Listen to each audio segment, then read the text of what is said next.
Okushemezibwa kukatandika ebiro 23 eby'okwezi kwa kabiri kandi kuhendire ebiro 2 eby'okwezi kwa kashatu okurigirira abashahahirwa reri bashobora Abaana 66 batungire omugisha gw'amaani okurabira omu kubashemeza ko tukakutandika kya kabiri ebyokwezi 22 kwa kabiri twamaliza hati 2 okwa kasatu tukozera abaana bakwingana namba 66 abalema abulema butale mulingo gumu abairemu abebitege abembaliga abuguru bw'obugiko tuta club fit abarwaire obuhuka buli mu magufwa osteomyelitis na abahendekere bitebekeye batakozirweho abantu 66 abantu 66 n'abantu bingi munonga kikabe ntware sente nyingi munonga tonka habwa rukundo no kureba ngo nibehayo barebera ngo ruyare turebera ngo abantu aba babakoraho kandi nibaza kuba abantu bo mugasho munonga. Rajesh Agrawal chairperson wa Narayan Seva Sansthan awajokera abandi yashobora ahabwenki barukuteka mu bushagiki omukindura amagara g'abantu. Disabled kids are never mostly neglected because they are not come in the priority of being worked upon because the accidents are very much here and the trauma cases take the priority.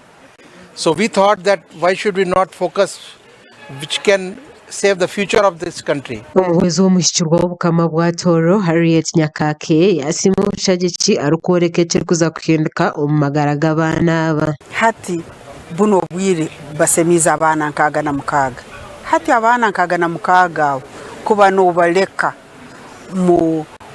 mu byaro obwire kandi bana abaana baingi baine emyaka 5 6 7 8 baitu omwana ono bwarukora n'obulema akiche emyaka 18 nawe taliyegonza. Abazire b'abaana bashemezibwa basima obuyambi barukushobora ebizibu babire ndabarabamu. Family yayi twamatema kutsibu kundi omwana wetu babiri mukola kwandeke kanda sibata tusabe sente shosi kandi twasangu twabiri kwabo batote mbino omwana wetu chine mwende mukola ndeke kutse ekiseseni cyaba makola bine mwendi lwa mwandeke so itwenge family tutsemire kundi sibata twakwa sente sinene kandi twabirendo mu masipatara wandi ebabe tusabange sente esikiro mu milioni 3 okwini simera obukama bweto bwa Toro na abajungu kuruga Indian Association Uganda abo mulimo koto gumukozere kuyamba abana bezi nyonko muzeire wajowe nsemerirwa muno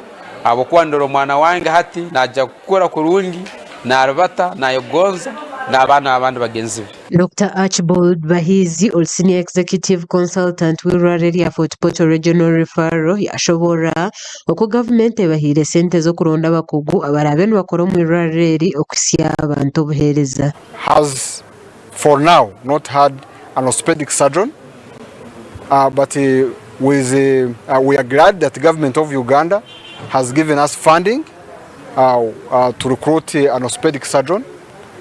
But also we are very grateful to the government of Uganda that for this financial year and next financial year, we have adequate money to recruit all the specialists that we need here. Okushemezibwa kimazira obwire bwingi kirukorwa hirwareri ubu bakwatanise n'obukama bwa Toro ubu bakwetebekanisiza no kujaguza amazarwa go mukama Dr. Oyo Nyimba Kabambiguru owakana gasha kwa Justin Nyakisiki ahabwa Tayari West.